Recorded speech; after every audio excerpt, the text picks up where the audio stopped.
हरे Krishna. Network गया था। आवाज आ रही है मेरी? Yes yes, okay. अगर पॉसिबल हरे हो। कृष्णा विश्वजीत को मैं हाँ, लीव करता हूँ। ठीक मैंने ठीक। आपको होस्ट बना दिया। जी जी, ठीक है। हरे कृष्ण।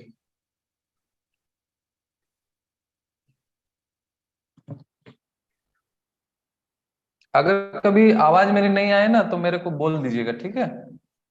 ठीक है सर।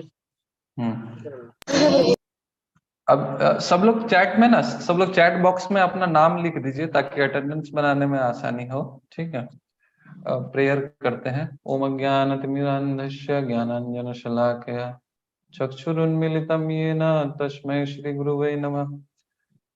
नमः ओम विष्णुपादाय कृष्णपृष्ठाय भूतले श्रीमते भक्तिवेदांत स्वामिनिति नामिने। नमस्ते सरस्वते देवे गौरवाणी प्रचारिणे निर्विशेष शून्यवादी पाश्चात्य देश तारिणे।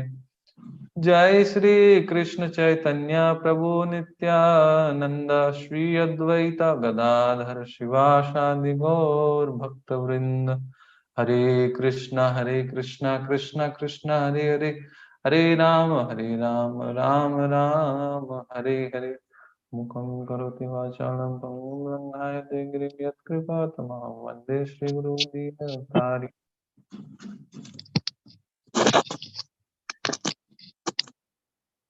हरे कृष्णा।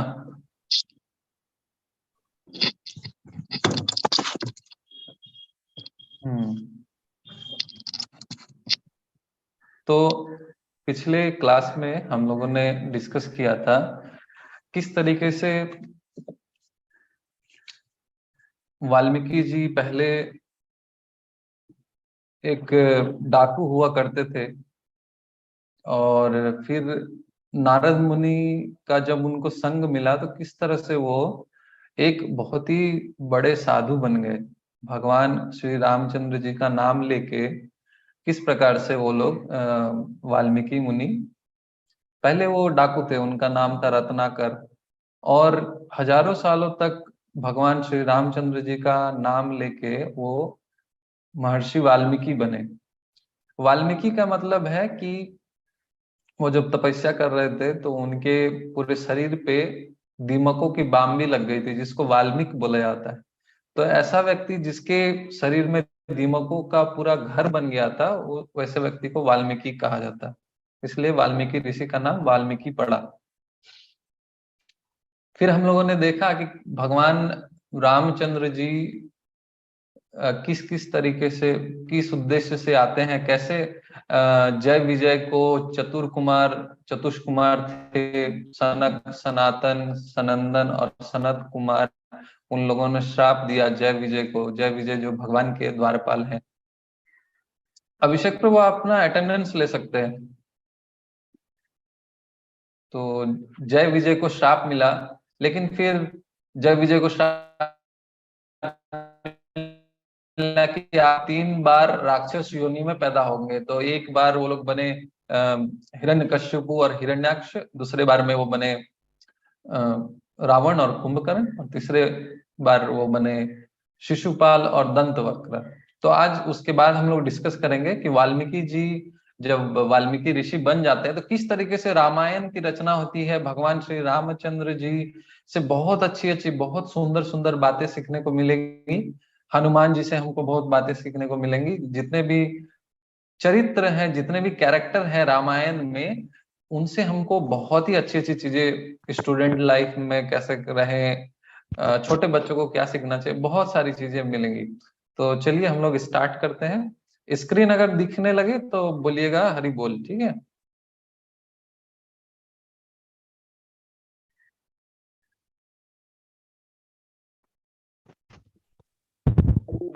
हरी बोल।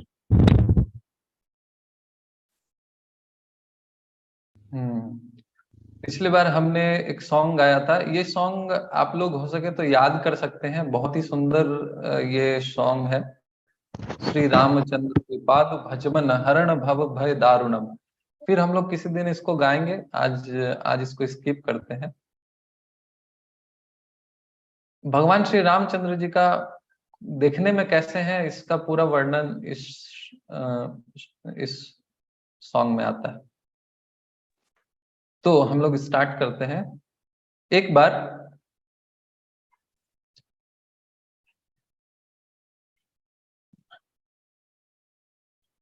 नारद मुनि वाल्मीकि जी के आश्रम पहुंचते हैं। तो ये बात है त्रेता युग की, जब श्री नारद मुनि वाल्मीकि जी के आश्रम में पहुंचते हैं। और नारद मुनि जो है बहुत ही बड़े संत हैं। नारद मुनि एक बहुत बड़े संत हैं। सभी ऋषियों में सबसे महान, वेदों में पारंगत, सबसे महान आध्यात्मिक गुरुओं में से एक श्री नारद मुनि वाल्मीकि ऋषि के पास जाते हैं। नारद मुनि बहुत बड़े गुरु हैं। नारद मुनि हम देखते हैं कि किस प्रकार नारद मुनि बहुत से लोगों के गुरु बने हैं। जैसे प्रहलाद महाराज जब अपनी माता कयाधु के गर्भ में थे, तो प्रहलाद को मारने के लिए, क्योंकि प्रहलाद के जो पिता है हिरण्यकशिपु इतने बड़े राक्षस थे कि पूरा ब्रह्मांड उनसे डरता था।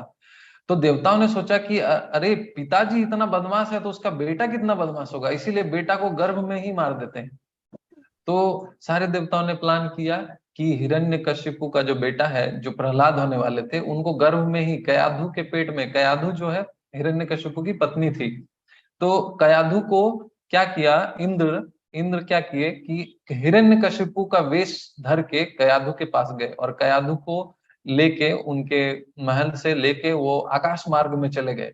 और आकाश मार्ग में कयाधु को मारने का प्रयास कर ही रहे थे कि तभी नारद मुनि वहां पहुंचते हैं। नारद मुनि को देख के इंद्रदेव उनको प्रणाम करते हैं और नारद मुनि उन्हें बताते हैं कि अरे इन्हें मत मारो, इनके गर्भ में जो संतान है वो एक बहुत ही बड़ा भक्त बनेगा। तो प्रहलाद महाराज जो है कयाधु के गर्भ में थे उस टाइम। कयाधु माता जो थी वो गर्भवती थी। तो फिर नारद मुनि कयाधु को अपने आश्रम में लेके आते हैं और उनको हर दिन भगवान के बारे में बताते थे। तो कयाधु तो सो जाती थी, लेकिन प्रहलाद महाराज गर्भ से ही भगवान की सारी बातें सुन के वो गर्भ में ही भक्त बन गए। तो इस प्रकार प्रहलाद महाराज के गुरु कौन है, तो नारद मुनि है प्रहलाद महाराज के गुरु। क्योंकि नारद मुनि ने प्रहलाद महाराज को, जब प्रहलाद महाराज पैदा भी नहीं हुए थे, अपने माँ के गर्भ में ही थे, तभी उनको भगवान की भक्ति करने का ज्ञान मिल गया था। उसी तरीके से हम देखते हैं मृगारी नाम का बहुत बड़ा राक्षस होता है। मृगारी नाम का एक बहुत बड़ा राक्षस होता है मृगारी। मृगारी कौन था, तो मृगारी एक जो था वो शिकारी था बहुत बड़ा।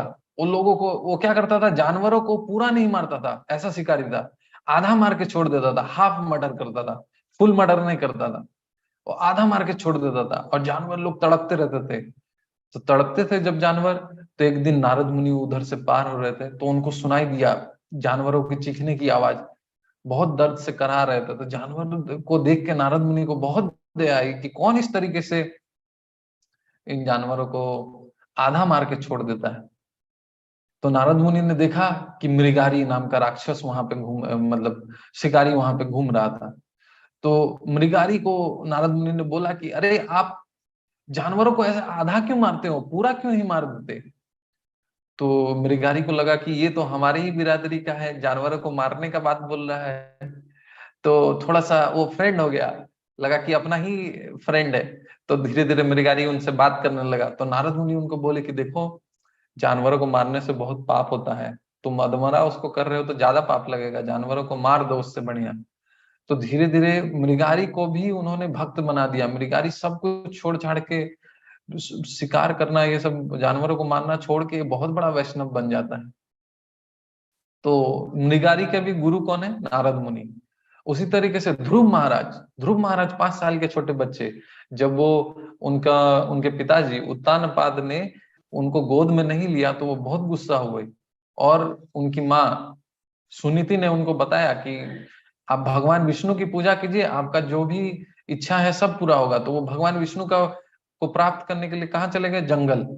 और जंगल के मार्ग में नारद मुनि मिले। फिर नारद मुनि ध्रुव महाराज को बोले कि ओम नमः भगवते वासुदेवाय मंत्र का आप जाप कीजिए। तो इस प्रकार नारद मुनि किनके गुरु बनते हैं? ध्रुव महाराज के। और हमने पिछले बार देखा कि नारद मुनि जो है वाल्मीकि जी के भी गुरु थे। तो नारद मुनि जो है बहुत बड़े गुरु हैं, लेकिन आप लोग सीरियल में अगर टीवी में देखेंगे तो नारद मुनि को बहुत खराब तरीके से दिखाया जाता है कि नारद मुनि जो है चुगली करते हैं, ये करते हैं, वो करते हैं। लेकिन इससे क्या है, जब भी हम लोग कभी साधुओं का इस तरीके से अपमान करते हैं तो हमारे में जो है बहुत सारी बुराइयां आ जाती है, अपराध हो जाता है। इसीलिए हमें कभी भी साधुओं का अपराध नहीं करना चाहिए, खास करके नारद मुनि जैसे बड़े संत, है ना। तो नारद मुनि इतने महान संत थे। ठीक है, फिर स्क्रीन शेयर करते हैं।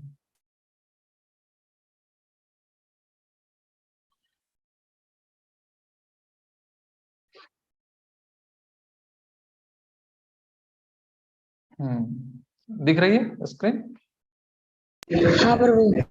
हम्म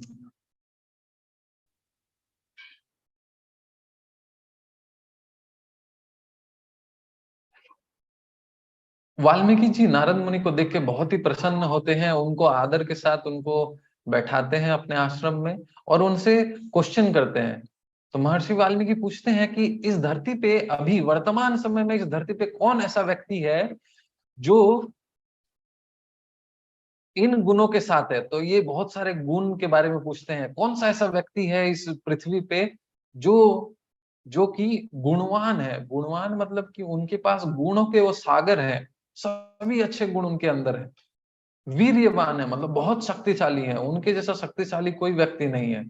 धर्मज्ञ है, धर्मज्ञ मतलब धर्म को जानते हैं। धर्म क्या है? धर्मम तो साक्षात भगवत प्रणीतम, जो भगवान श्री कृष्ण ने हमें बताया है भगवत गीता के माध्यम से, वो धर्म है। तो कौन ऐसा व्यक्ति है जो धर्मज्ञ है, सभी धर्मों को जानते हैं, सभी वेद को जानते हैं, कृतज्ञ है। कृतज्ञ का मतलब है, कृतज्ञ बहुत अच्छा शब्द है। कृतज्ञ का मतलब होता है कि हमारे ऊपर कोई अच्छा काम कर रहा है, हम उस व्यक्ति को याद करते हैं कि नहीं। तो हमेशा हमारे हमसे हम पे कोई उपकार किया हो, हम हमारा कोई हेल्प किया हो, कोई भी फ्रेंड हो, दोस्त हो, जो भी हो, अगर हमको किसी ने हेल्प किया है तो हमें हमेशा उसका उपकार को याद रखना चाहिए, उसको कृतज्ञ बोलते हैं। भगवान राम भी जो है उसी प्रकार से है। तो कौन ऐसा व्यक्ति है जो कृतज्ञ है? सत्य वाक्य, वो कभी झूठ नहीं बोलते। ये सब बहुत अच्छे अच्छे गुण हैं। दृढ़ व्रता, दृढ़ व्रता मतलब कि वो जो ठान लेते हैं वो करते हैं। जैसे हम लोग कभी कभी ठानते हैं कि ठीक है एकादशी में हम लोग ना फास्टिंग करेंगे, कुछ नहीं खाएंगे, लेकिन शाम होते होते हमारा फ्यूज उड़ जाता है, फिर हम लोग खा लेते हैं, मतलब हमारा व्रत जो है टूट जाता है। लेकिन भगवान दृढ़ व्रत है, एक बार जो सोच लेते हैं वो करते ही हैं। किस प्रकार से भगवान दृढ़ व्रत है हम देखते हैं। 14 साल का वनवास भगवान गए। भगवान को एक बार उनके पिताजी ने बोला, दशरथ महाराज ने, कि तुमको 14 साल के लिए वन जाना है, क्योंकि कैकेयी तुम्हारी माता कैकेयी ने बोला है। तो वो बिना कुछ सोचे 14 साल के लिए वनवास चल जाते हैं। चरित्रवान, चरित्रवान मतलब कि उनका चरित्र जो है बहुत अच्छा चरित्र है। चरित्र का मतलब क्या हुआ कि जैसे हम एक उदाहरण से अगर आपको समझाएं बच्चों के लिए, कि मान लीजिए आपके पास खाली समय है, कुछ करने के लिए नहीं है, और एक जगह पे आपके टेबल पे एक मोबाइल रखा हुआ है, और मोबाइल रखा हुआ है मान लीजिए आपके टेबल पे, और बगल में जप माला रखा हुआ है। आप किस चीज को उठाएंगे? मोबाइल उठाएंगे कि जप माला उठाएंगे? तो जो जप माला उठाएंगे मतलब उनका चरित्र बहुत अच्छा है, और जो मोबाइल उठा के इधर उधर का वीडियो देखेंगे मतलब उनको अपना चरित्र सुधारना पड़ेगा, है ना। तो चरित्र का मतलब ये है कि हमारे पास जब खाली समय है तो हम क्या करते हैं, अच्छा काम करते हैं कि बुरा काम करते हैं। तो भगवान श्री राम जो है इस प्रकार से चरित्रवान है।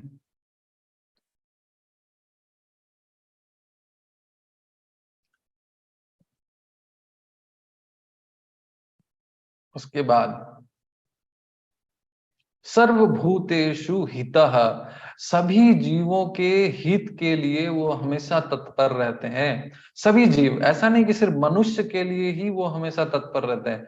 मानव, हम लोग ह्यूमन बींग्स हैं, ऐसा नहीं कि सिर्फ, जैसे हमारा गवर्नमेंट क्या होता है, सिर्फ ह्यूमन बींग का ध्यान रखता है कि ठीक है, हम इंडिया के सिटीजन हैं तो हमको ये फायदा मिलेगा, है कि नहीं? ऐसा ही सोचा जाता है ना कि हम लोग इंडिया के सिटीजन हैं, ह्यूमन बींग्स, तो हमको ये चीज मिलेगा। आपको जो है उज्ज्वला योजना, फ्री गैस सिलेंडर मिलेगा, आपको फ्री ये मिलेगा, आपको फ्री वो मिलेगा, फ्री पानी मिलेगा, फ्री बिजली मिलेगा। लेकिन कोई ऐसा सोचते हैं गवर्नमेंट कि नहीं, जो जानवर लोग हैं उनको भी सुविधा मिलनी चाहिए, उनको कोई मारना नहीं चाहिए? तो ऐसा राजा ऐसा होना चाहिए जो सिर्फ इंसानों का नहीं, सारे जीवों का ध्यान रखे। गवर्नमेंट, सरकार ऐसी होनी चाहिए जो सारे जीवों का ध्यान रखे, सिर्फ इंसानों का नहीं। ठीक है, तो इस प्रकार के राजा के बारे में वाल्मीकि जी पूछ रहे हैं कि ऐसा कौन सा व्यक्ति है जो सभी जीवों के हित के बारे में सोचता है।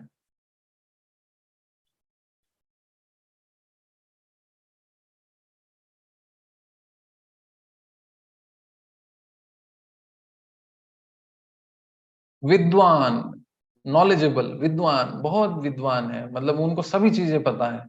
सामर्थ्यवान, कोई भी चीज करने में उनके पास बहुत सामर्थ्य है, वो हर चीज को कर सकते हैं। एक प्रिय दर्शन, एक प्रिय दर्शन का मतलब है कि वो एक ही है, उनके जैसा कोई नहीं है।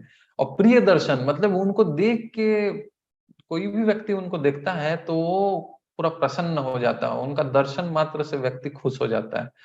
कोई ऐसा व्यक्ति है? आत्मवान, जो अपने आप को जानते हैं।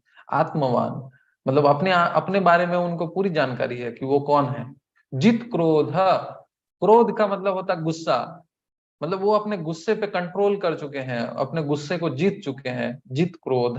द्युतिमान, द्युतिमान का मतलब होता है कि प्रकाशमान। जैसे सूरज, सूरज को आप देखिएगा, अगर डायरेक्ट अगर सूरज की तरफ अपना नजर कीजिएगा तो आंख से आंसू आ जाता है, इतना सूरज चमकता है। वो उसी तरह वो व्यक्ति कौन है जो पूरा चमकने वाला है, उनका पूरा शरीर चमकता है इस प्रकार। अनसूयक, अनसूयक मतलब वो किसी से ईर्ष्या नहीं करते हैं। अनसूयक मतलब वो किसी से ईर्ष्या नहीं करते हैं। ईर्ष्या का मतलब क्या है? जेलेसी।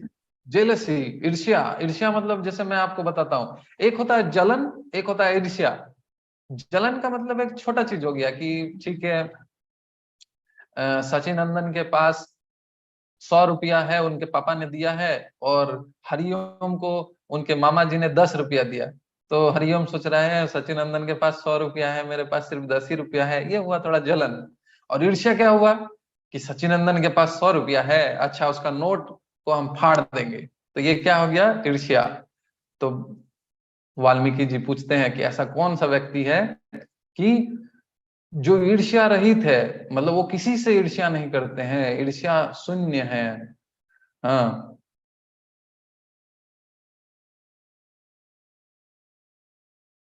और लास्ट, लास्ट क्या है?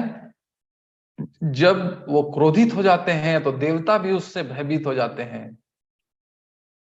सोचिए, ऐसा कौन सा व्यक्ति है जो क्रोधित, जब वो क्रोधित हो जाते हैं तो देवता भी उनसे डरने लगते हैं। समझ रहे हैं? कितना सुंदर सुंदर चीज बोला। तो 16 चीजें हैं। आप लोग हमेशा ना नोट कॉपी लेके बैठिएगा, क्योंकि हम जो जो पॉइंट बता रहे हैं क्वेश्चन आएगा, इसके बदले आप लोग को गिफ्ट मिलेगा। जो व्यक्ति सारे क्वेश्चनों का सही सही आंसर करेगा उनको हम मंथ में एक बार गिफ्ट भेजेंगे उनके घर पे, एड्रेस पे। तो ध्यान से सुनिएगा जो जो चीज बताया जा रहा है कि नहीं? तो इस प्रकार क्या क्या हमने बोला, हम लोग प्रयास करते हैं याद करने का। तो एक एक पॉइंट सभी लोग ट्राई कर सकते हैं बोलने का। क्या क्या वाल्मीकि जी ने पूछा? ऐसा कौन सा व्यक्ति है जो गुणवान है, ज्ञान, विद्वान है, चरित्रवान है, जो जिनको जब वो गुस्सा होते हैं तो देवता भी लोग डरते हैं। और क्या क्या बताया हमने? अनसूयक। अनसूयक, जो ईर्ष्या नहीं करते हैं किसी से भी। और कीर्तिमान। द्युतिमान, द्युतिमान मतलब उनका शरीर पूरा चमकता है। चमकने वाला उनका शरीर है, पूरा चमकता है, एकदम प्रकाश निकलता है उनके शरीर से। उनके जैसा पृथ्वी में और कोई नहीं है। क्या प्रभु जी? उनके जैसा पृथ्वी में और कोई नहीं है। हाँ, उनके जैसा पृथ्वी में कोई नहीं है। अच्छा, ये सारी चीजें हैं। ठीक है, तो कितने सारी चीजें हैं। फिर हम लोग देखते हैं आगे फिर क्या नारद मुनि क्या जवाब देते हैं।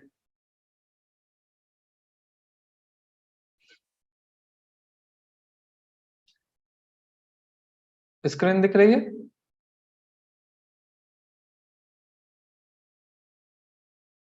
हरे कृष्णा, स्क्रीन दिख रही है आपको? हाँ प्रभु दिख रहा है। हाँ, तो नारद मुनि बहुत ही खुश हो जाते हैं। जब शिष्य बहुत ही अच्छा प्रश्न पूछता है ना, तो गुरु जी बहुत खुश हो जाते हैं। जैसे आप लोग स्टूडेंट हैं, हम लोग स्टूडेंट हैं, आप लोग देखे होंगे जब टीचर से आप बहुत बुद्धिमान वाला इंटेलिजेंट क्वेश्चन पूछते हैं ना, तो टीचर बहुत खुश हो जाते हैं और वो जवाब देने के लिए एकदम तत्पर हो जाते हैं। तो वाल्मीकि मुनि यहाँ पे बोलते हैं कि ऐसे व्यक्ति के बारे में जानने की मेरी तीव्र उत्कंठा है, मैं बहुत इच्छुक हूँ ऐसे व्यक्ति के बारे में जानने के लिए, कृपया मुझे बताएं। क्योंकि वाल्मीकि ऋषि बोलते हैं, क्योंकि आपसे बढ़कर वेदों के ज्ञाता, आपसे बढ़कर धर्मज्ञ और कोई है नहीं, इसलिए आप मेरे को बताएं। तो नारद मुनि बहुत ही प्रसन्न हो जाते हैं अपने शिष्य से इस प्रकार का क्वेश्चन प्रश्न सुन के। तो नारद मुनि बोलते हैं कि हे वाल्मीकि ऋषि, आप जिस व्यक्ति के बारे में प्रश्न कर रहे हैं, जिन गुणों के बारे में आपने व्याख्या की, ये गुण किसी व्यक्ति में पाना असंभव है। ये गुण जो है, ये गुण खुद में असंभव है। मतलब कि ऐसा व्यक्ति भी खोजना बहुत मुश्किल है, दुर्लभ है ये सब, ऐसा व्यक्ति पाना जिसके अंदर ये सारे गुण हो। लेकिन मैंने ब्रह्मा जी से ऐसे व्यक्ति के बारे में सुना है, नारद मुनि बोलते हैं। तो वो बोलते हैं कि लोग उन्हें राम के नाम से जानते हैं। नारद मुनि ने उत्तर दिया कि लोग उन्हें राम के नाम से जानते हैं। वो इक्ष्वाकु वंश में जन्म लिए हैं, महाराज दशरथ के पुत्र हैं श्री राम। जो कि अब नारद मुनि भगवान राम के गुणों के बारे में बताएंगे। श्री रामचंद्र भगवान की जय। हाँ, अब नारद मुनि बताने वाले हैं श्री रामचंद्र जी के अलग अलग चीजों के बारे में। तो सबसे पहले वो बताते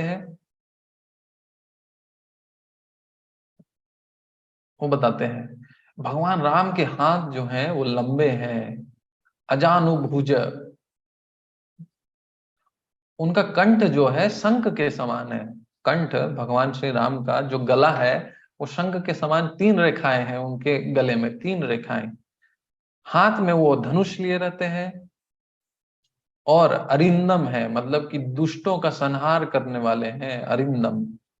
उनके शरीर की सभी अंग जो है, ऐसा नहीं है कि कोई अंग छोटा है कोई अंग बड़ा है। दोनों हाथ जो है एक बराबर है, दोनों पैर एक बराबर है, दोनों आंख समान जगह पे हैं, दोनों कान एक जगह पे है। ऐसा नहीं है कि कुछ भी छोटा बड़ा है, सब अंग एक समान है। स्निग्ध वर्ण उनका रूप जो है बहुत ही सुंदर है, आकर्षक है, सर्व मंगलमय है भगवान श्री राम। भगवान विष्णु के बराबर है, लक्ष्मीवान है, सीता, माता सीता के पति हैं, स्वामी हैं, और गंभीरता में समुद्र के समान है। अच्छा, गंभीर का मतलब कौन बताएगा? गंभीर का मतलब क्या होता है? गंभीरता में समुद्र के समान। गंभीरता में किसके समान? समुद्र के समान। समुद्र माने, समुद्र देखिए, अगर हम समुद्र की गहराई में जाते हैं, कितना गहरा होता है समुद्र, है कि नहीं? समुद्र बहुत ही गहरा होता है, विशाल काय समुद्र। उसका जो है उसकी गहराई नाप पाना बहुत बार असंभव जैसा हो जाता है, समुद्र इतना गहरा होता है। लेकिन समुद्र के अंदर अगर कोई व्यक्ति एकदम अंदर चला जाए, एकदम नीचे चला जाए ओशन में, अगर डुबकी मार के, ठीक है, नीचे चला जाए, तो उसको ना बहुत सारे रत्न मिलते हैं। ओशन के नीचे में ना बहुत सारे रत्न होते हैं, है कि नहीं? जैसे सीप के अंदर मोती रहती है, एक सीप ऐसा रहता है, उसके अंदर में ना मोती रहता है, वो गहराई में मिलेगा, ओशन के गहराई में बहुत सारे जीव आपको मिलेंगे। तो भगवान राम का जो हृदय है वो उस तरीके से गंभीर है, उनका मतलब उनका गहराई नाप पाना, उनके हृदय में कितनी गहराई है, भक्तों के प्रति कितना प्रेम है, उसको नाप पाना बहुत ही कठिन है, लेकिन भक्तों के लिए आसान है। भक्त लोग जानते हैं कि भगवान कितने उदार हैं, कितने उदार चरित्र वाले हैं। इस प्रकार गंभीर, समुद्र के समान गंभीर।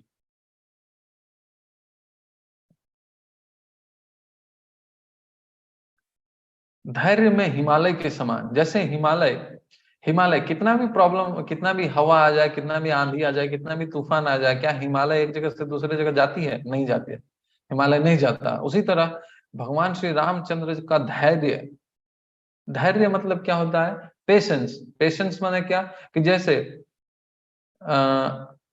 हम किसी एग्जाम में सफल होना चाहते हैं, ठीक है, किसी परीक्षा में आप जैसे किसी क्लास में पढ़ते हैं, आप उस क्लास में फर्स्ट आना चाहते हैं, तो फर्स्ट आने के लिए 1 साल पढ़ाई करना पड़ता है कि नहीं? यस हाँ, 1 साल पढ़ाई करेंगे, उसके बाद रिजल्ट आता है। तो 1 साल हमको क्या करना पड़ता है? धैर्य धारण करके पढ़ाई करना पड़ता है। फिर लास्ट में जब एग्जाम होता है, एग्जाम में आपने अच्छे से परीक्षा दिया, फिर रिजल्ट आएगा।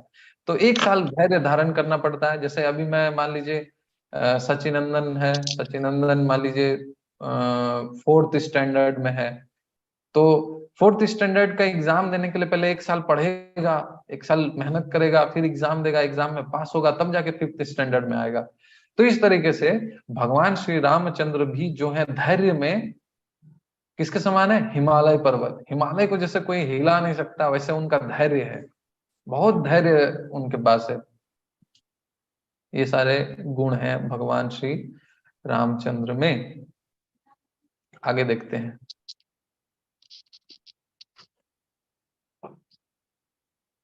क्षमा में पृथ्वी के समान, ये बहुत सुंदर है। क्षमा में पृथ्वी के समान, अब इस पे भी डिस्कशन करते हैं।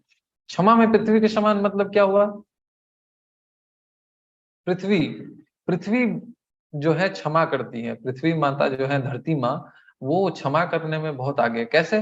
जैसे देखिए, हम लोग धरती माँ को कितना परेशान करते हैं। सबसे पहले तो धरती में हम लोग चलते हैं, उसके बाद बहुत जगह पे खोद खोद के धरती माँ पे पूरा गड्ढा कर देते हैं, कोयला निकालते हैं, उधर से लोहा निकालते हैं, सोना निकालते हैं। धरती माँ को कितना प्रॉब्लम होता है, लेकिन धरती माँ सभी को अपना बच्चा समझती है तो क्षमा कर देती है ना। धरती माँ पे इतना बड़ा बड़ा बिल्डिंग खड़ा कर दिए हैं, लेकिन फिर भी धरती माँ कुछ नहीं बोलती है। तो ये क्षमा है। धरती माँ सब चीज क्षमा कर सकती है, सब चीज क्षमा कर सकती है। धरती माँ खुद बोलती है, रामायण में आएगा कि पृथ्वी जो है, माता पृथ्वी जो है, वो हमारे किसी भी चीज को क्षमा कर सकती है। लेकिन धरती माँ पे बोझ कैसे बढ़ जाता है? धरती माँ पे बहुत बोझ है। देखिए हम लोग कितना बोझ डाल के रखे हैं, घर बना के इतना सारा बड़ा बड़ा बिल्डिंग डालते हैं तो बोझ है। पहाड़, बड़े बड़े पहाड़ हैं धरती पे, बड़े बड़े समुद्र हैं धरती पे, लेकिन ये सब धरती माँ पे बोझ नहीं है। धरती माँ बोलती है कि जब कोई व्यक्ति, जब कोई आदमी गलत काम करने लगता है, अधर्म का रास्ता ले लेता है, बुराई करता है, दूसरों पे अत्याचार करता है, तब धरती माँ को बोझ लगने लगता है वो व्यक्ति। इसीलिए भगवान कृष्ण या भगवान राम जो है इस धरती पे आते हैं, क्या करने के लिए? ऐसे ही अधर्मी लोगों का नाश करने के लिए। क्योंकि धरती माँ पे इतना बोझ हो जाता है कि वो अब सह नहीं पाती है, रोने लगती है, बिलखने लगती है, ब्रह्मा जी के पास जाती है। इस प्रकार। हम्म।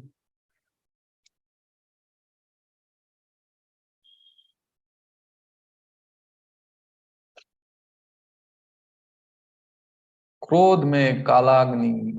कालाग्नि का मतलब होता है कि जब प्रलय आता है इस सृष्टि पे, तो प्रलय एक होता है, जैसे भगवान शंकर जब नृत्य करते हैं तो उस टाइम एक प्रलय आता है, भगवान शंकर डांस करते हैं तब। तो कालाग्नि मतलब वो अग्नि है, उस समय का प्रलय के टाइम में एक अग्नि आता है। तो भगवान जब क्रोध हो जाते हैं तो कालाग्नि के समान होता है। किस तरीके से? हम देखते हैं कि जब भगवान समुद्र पे रास्ता बनाने के लिए लंका जाने का सोच रहे थे, लेकिन जो है समुद्र देव रास्ता नहीं दे रहे थे, तो भगवान बहुत क्रोधित हो गए। भगवान इतने क्रोधित हो गए कि बाण निकाले, लेकिन डर के मारे मतलब समुद्र जो है पूरा गर्म हो गया, इतना गर्म हो गया कि समुद्र के अंदर जो जीव थे वो लोग भी वो लोग पूरा डर से एकदम ये होने लगे, उनको बहुत दिक्कत होने लगा, गर्मी से सह नहीं पा रहे थे गर्मी। तो समुद्र देव तुरंत बाहर निकल के ये क्षमा मांगने लगते हैं श्री राम से। तो जब वो गुस्सा हो जाते हैं तो फिर उनका गुस्सा का कोई ये नहीं है। पराक्रम में विष्णु के समान। देखिए यहाँ पे विष्णु के समान क्यों है, क्योंकि भगवान का और कोई जो है कंपैरिजन किसी के साथ हो ही नहीं सकता, विष्णु के साथ ही इसलिए कंपैरिजन। विचक्षण है, विचक्षण का मतलब क्या हुआ, विचक्षण मतलब कि सही और गलत के बीच में पूरा पूरी फर्क जानते हैं।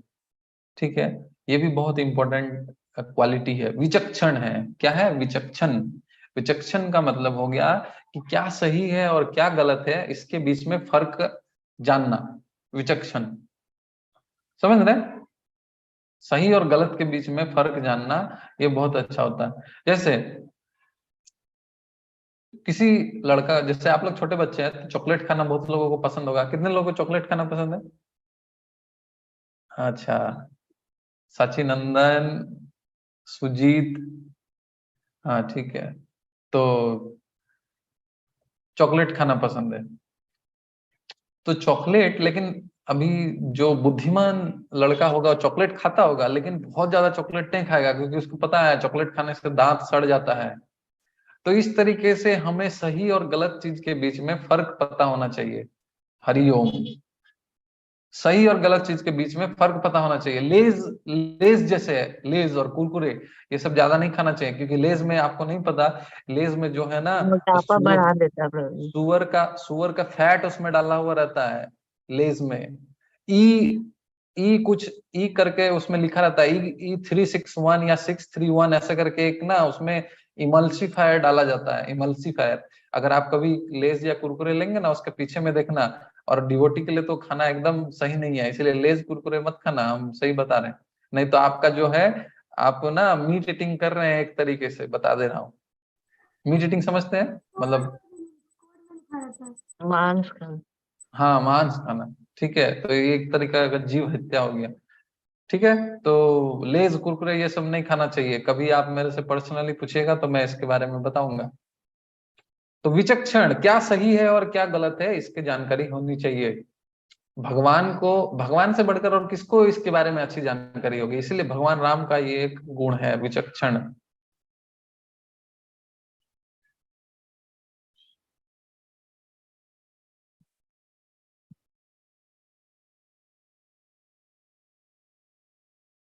स्मृतिमान, भगवान का जो बुद्धि है बहुत तेज दिमाग वाले हैं, उनको सब चीज याद रहता है। भगवान जो है स्मृतिमान है। रूप में किसके समान है? चंद्रमा के समान। चंद्रमा कितना अच्छा लगता है रात को जब हम चंद्रमा को देखते हैं तो। और दान में कुबेर के समान। ठीक है, तो इस पे भी थोड़ा हम लोग चर्चा करते हैं। रूप में किसके समान है? चंद्रमा के समान। अभी क्या है, हमारे भौतिक जगत में ना और कोई ऐसा अच्छा चीज है ही नहीं जिसको हम भगवान से तुलना कर सके। इसीलिए क्या बोले जा रहा है, ठीक है चंद्रमा ही मिला है तो चंद्रमा के साथ ही भगवान की तुलना करते हैं। लेकिन भगवान कई सुंदर है, कई करोड़ चंद्रमा से भी ज्यादा सुंदर है। फिर भी कुछ मिल नहीं रहा है तो चंद्रमा के साथ ही किया जा रहा है कि नहीं? और क्या बोला गया है? चंद्रमा के समान उनका रूप है। और दूसरा चीज मैंने क्या बोला? दान में कुबेर के समान। दान में कुबेर के समान, बहुत बड़े दानी है, बहुत बड़े दानी है। मतलब कि वो जब दान करते हैं तो फिर उनके दान का कोई हिसाब किताब नहीं है। करोड़ों करोड़ों गायें उन्होंने दान की जब वो राजा थे। अश्वमेध यज्ञ, 100 अश्वमेध यज्ञ किए थे भगवान। और एक क्वालिटी था जो हम लोग डिस्कस करना चाहते थे, क्या था? और एक क्वालिटी क्या था?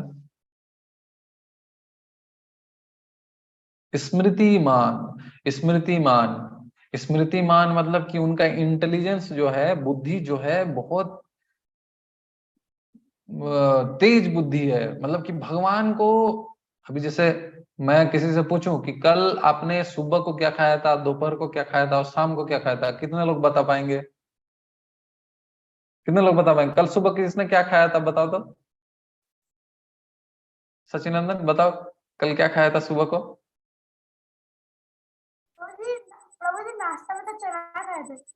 क्या खाए थे? चना। चना। अच्छा, और परसों क्या खाए थे नाश्ता में? उस दिन भी चना खाए थे। और तरसों क्या खाए थे तीसरे दिन पहले, 3 दिन पहले? तो हर दिन सुबह में चना ही खाते हैं। अच्छा, चलिए तब आपका बुद्धि थोड़ा तेज है, लेकिन जनरली हम लोग को याद नहीं रहता है कि हम कब क्या खाते हैं। सुजीत कुछ बोलना चाहता है, सुजीत बोलिए।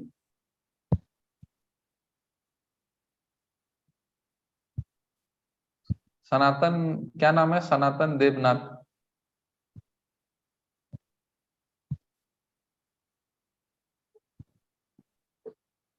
ठीक है, तो हम लोग आगे बढ़ते हैं। तो देखिए हम लोग को ना खाना लेकिन याद नहीं रहता है। हम लोग अगर 10 दिन पहले का याद करें कि क्या खाए थे 10 दिन पहले, याद रहेगा? नहीं याद रहेगा। लेकिन भगवान को सभी के पुराने जन्मों के बारे में भी पता है। भगवान श्री राम जो है या भगवान कृष्ण है, उनको भगवान क्यों बोलते हैं? क्योंकि वो ना आपके आगे के जन्मों के बारे में भी जानते हैं, पीछे के जन्मों के बारे में भी जानते हैं, सब चीज जानते हैं भगवान। क्योंकि उनका बुद्धि जो है बहुत तेज है, उनसे ज्यादा बुद्धि वाला कोई नहीं है कि नहीं? तो इसलिए स्मृतिमान। तो जो भगवान का जो भक्त होता है, जैसे हनुमान जी, हनुमान जी भगवान के भक्त हैं तो वो भी स्मृतिमान है, उनकी भी बुद्धि बहुत तेज है ना? हनुमान जी, हनुमान जी भगवान श्री राम के भक्त हैं तो वो भी बहुत शक्तिशाली हैं, बहुत बुद्धिमान है, विद्वान है, बहुत सारे गुण हैं। तो जो भी भगवान का भक्त होता है उसमें भी भगवान के तरह ही गुण आ जाते हैं, भगवान के भक्तों में भी। इस तरीके से नारद मुनि ने ये सारे गुणों के बारे में, ये सारे क्वालिटीज के बारे में बताया। किसके बारे में, किनके क्वालिटीज के बारे में बताया? राम जी के बाद। राम जी के क्वालिटीज के बारे में बताया।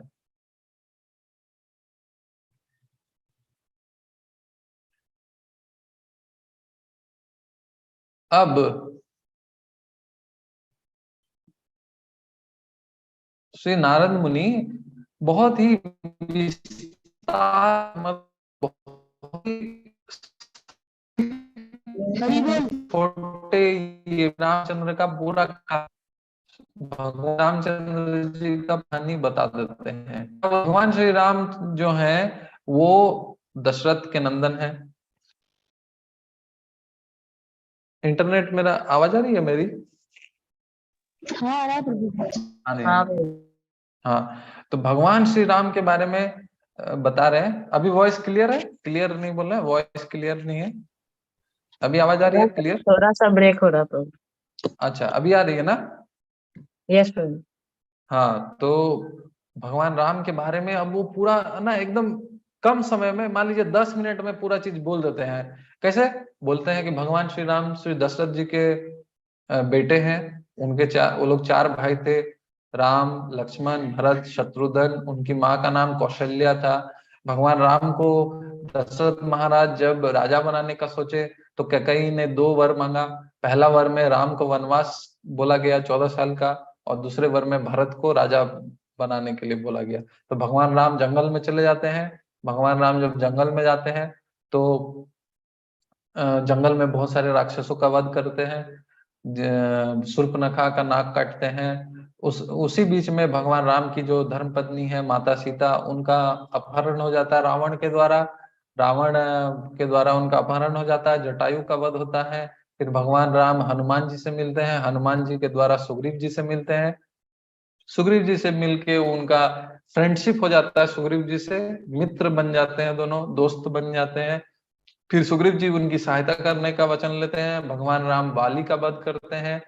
फिर भगवान राम बाली का वध करने के बाद हनुमान जी को, सुग्रीव जब राजा बन जाते हैं तो हनुमान आदि को सबको सीता माता की खोज में भेजते हैं। तो हनुमान जी फिर लंका जाते हैं। लंका में अशोक वाटिका में माता सीता से का दर्शन होता है।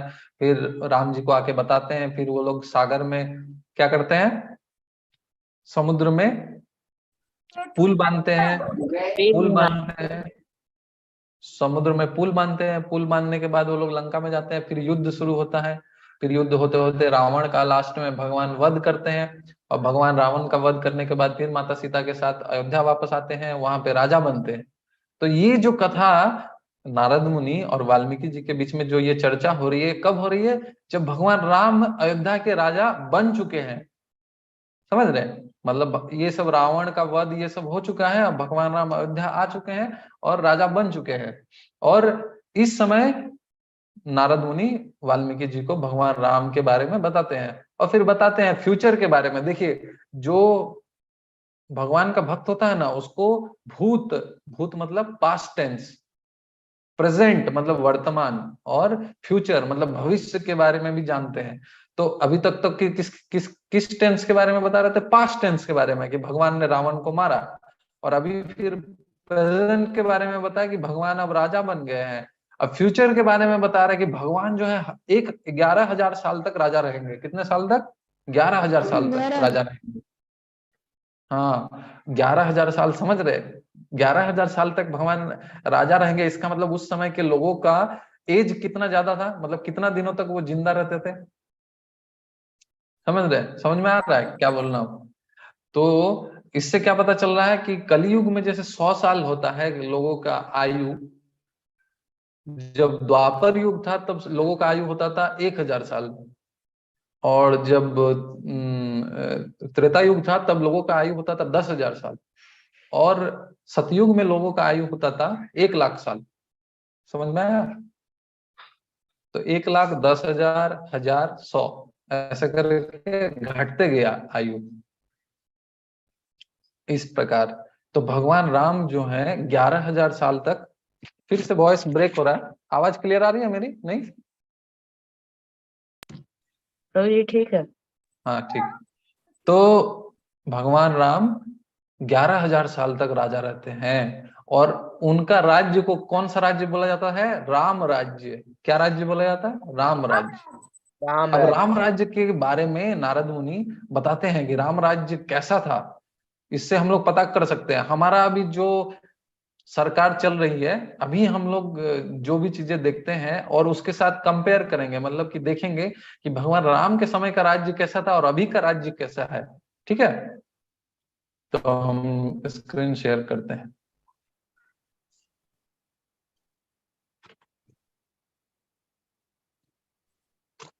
अब बताते हैं राम राज्य कैसा होगा। होगा मतलब भविष्य के बारे में बताते हैं। अब राम राजा बन चुके हैं, अब कैसा होगा कि भगवान के राज्य में कोई भी व्यक्ति जो है पुअर नहीं रहेगा। पुअर मतलब गरीब नहीं रहेगा। कोई भी व्यक्ति को बीमारी नहीं होगी, कोई भी व्यक्ति बीमार नहीं होगा। कभी भी ज्यादा बारिश नहीं होगी, मतलब बाढ़ नहीं आएगा बारिश से।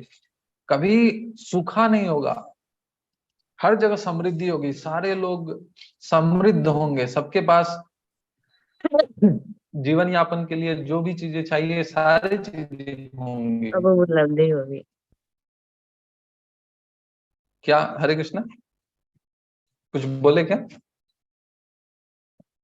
लोग अच्छे कर्म करेंगे। लोग कभी भी भगवान के राज्य में कोई भी व्यक्ति गलत काम नहीं करता है। हाँ, ये बहुत इंपॉर्टेंट है। भगवान के राज्य के समय कोई भी माता पिता के सामने उसका बच्चा नहीं मरता था। कोई भी बच्चा अपने माता पिता के सामने नहीं मरेगा। भूख नहीं, किसी को भूख नहीं हो, खाने पीने का बचेगा। कोई चोर नहीं रहेगा। हर नागरिक खुश रहेंगे। महिलाएं जो हैं, महिलाएं पवित्र रहेंगी। महिलाएं जो हैं पवित्र रहेंगी, अपने पतिव्रता रहेंगी, अपने पति के लिए बहुत ज्यादा पति पर निर्भर रहेंगी। कोई भी महिला विधवा नहीं होगी, मतलब महिला जो पतिव्रता स्त्री है उनके सामने उनका पति नहीं मरेगा। और इस प्रकार से भगवान राम 11,000 वर्ष तक शासन करेंगे। और उसके बाद वो अपने धाम जो है अयोध्यापुरी को, भगवत धाम, वो वापस लौट जाएंगे। प्रभु जी ठीक है?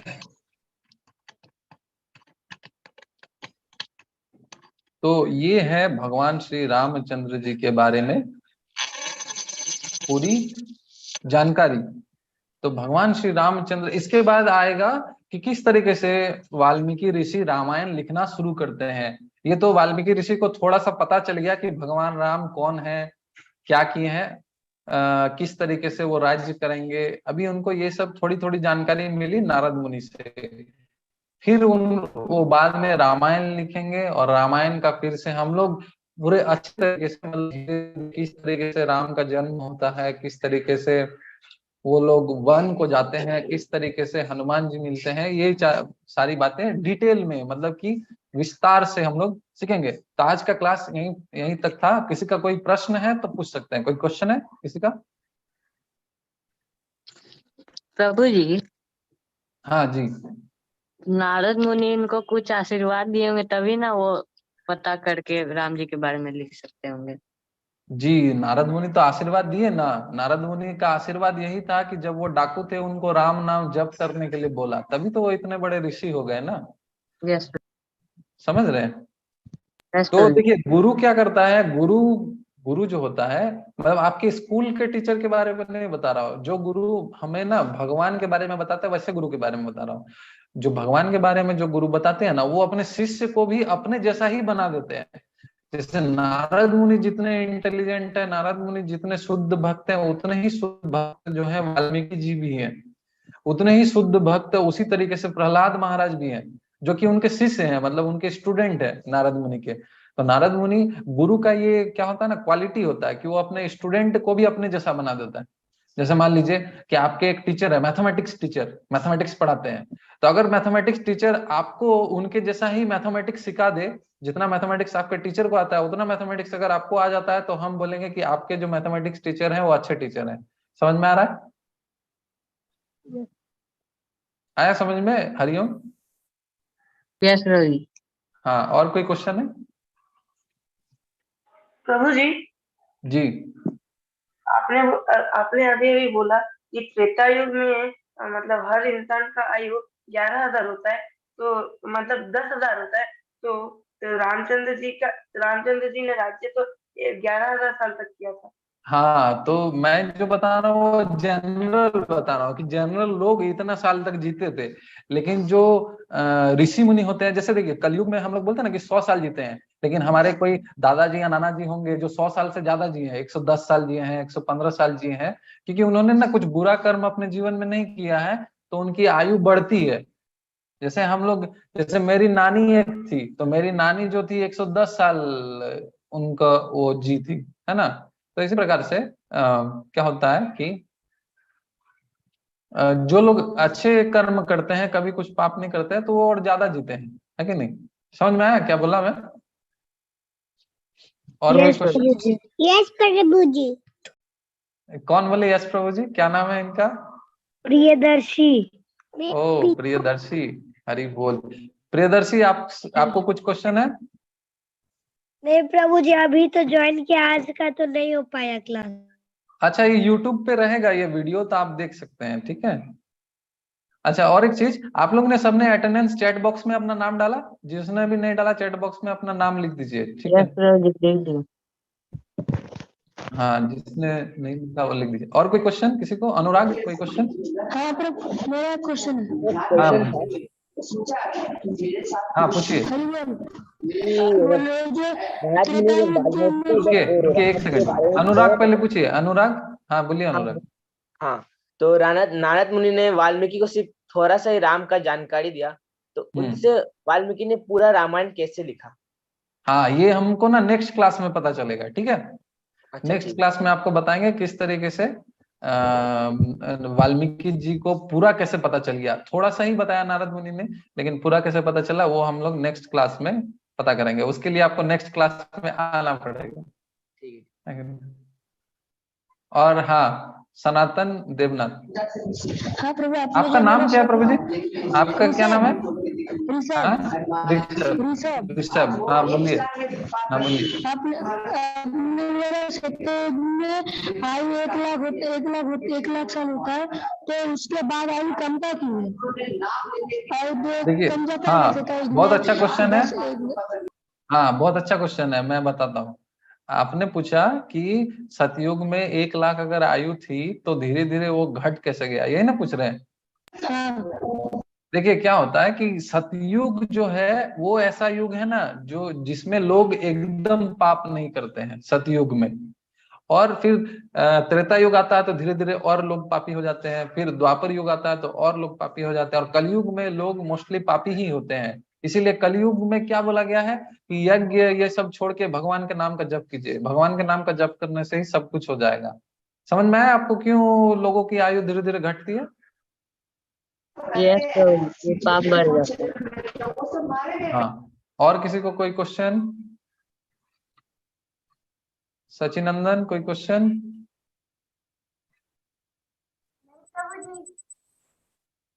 हाँ ठीक, तो ठीक है, आप लोग आए, बहुत बहुत धन्यवाद, थैंक यू। और आप लोग ऐसे ही कंटिन्यू करते रहिए। और एक चीज बोलना चाहता हूँ, जिनके पास कुछ भी टैलेंट है, जैसे मैंने कल हरिओम को बोला था कि आपको मृदंग बजाने आता है तो उसका 4 मिनट का वीडियो बना के मेरे को भेजिए, हम उसको यूट्यूब में अपलोड करेंगे। उसी तरीके से आप में से जितने लोगों को कुछ भी आता है, जैसे एक सोमा है, सोमा मेरे गांव से, सोमा को मेहंदी डिजाइन बहुत अच्छा आता है, वो ना मेहंदी बहुत अच्छा डेकोरेट करती है, तो उसका ना 4 मिनट का वीडियो बना के मेरे को हमारा जो व्हाट्सएप ग्रुप है प्रहलाद ग्रुप, उसमें सेंड कीजिए। हम लोग उसको ना यूट्यूब में डालेंगे और इससे और ज्यादा लोगों को पता चलेगा कि हमारे जो छोटे छोटे बच्चे हैं, डिवोटीज हैं, वो कितना सुंदर अच्छा अच्छा टैलेंट है। तो जो भी आपके पास टैलेंट है, जैसे प्रियदर्शी है, प्रियदर्शी को बहुत अच्छा रामायण महाभारत ये सब बहुत अच्छे तरीके से आता है। तो प्रियदर्शी आप भी छोटा 5 मिनट का वीडियो बना के ना सेंड कर सकते हैं, किसी भी चीज के बारे में बता के, जैसे रामायण के बारे में थोड़ा बता के, या महाभारत के बारे में, या कृष्णा के बारे में। हाँ, तो हम उसको ना यूट्यूब में डालेंगे, ठीक है। और जिसका वीडियो ज्यादा अच्छा रहेगा उसको उसके एड्रेस पे गिफ्ट भी भेजा जाएगा, ठीक है। चलिए, तो आज आपका चैनल का नाम? मेरे चैनल का नाम है, हम चैनल को ना व्हाट्सएप ग्रुप में आप लोग सब लोग ज्वाइन किए हुए हैं, बिल्कुल है ना प्रभु। जेटेज गुरुकुल। हाँ, तो व्हाट्सएप ग्रुप में आप लोग ज्वाइन किए हुए हैं, प्रहलाद ग्रुप में? यस प्रभु। हाँ, तो जितने भी लोग प्रहलाद ग्रुप में हैं सबको उसी में इंफॉर्मेशन दे देंगे चैनल का। तो आप लोग उधर ही क्या बोलते हैं, व्हाट्सएप ग्रुप में अपने अपने वीडियो भेजिए और हम लोग उसको अपलोड करेंगे, ठीक है। हरे कृष्णा। और जैसे राधिका है यहाँ पे नवादा में, राधिका सिंगिंग बहुत अच्छा करती है, तो राधिका अगर आज ज्वाइन की है तो वो भी वीडियो बना सकती है सिंगिंग का, कोई एक वैष्णव सॉन्ग आके। और किसी का कोई क्वेश्चन है? नहीं तो हम लोग क्लास खत्म करेंगे। ओके, तो हम लोग क्लास खत्म करते हैं। हरे कृष्णा कृष्णा कृष्णा हरे हरे, हरे राम राम राम हरे हरे। शिला प्रभुपाद की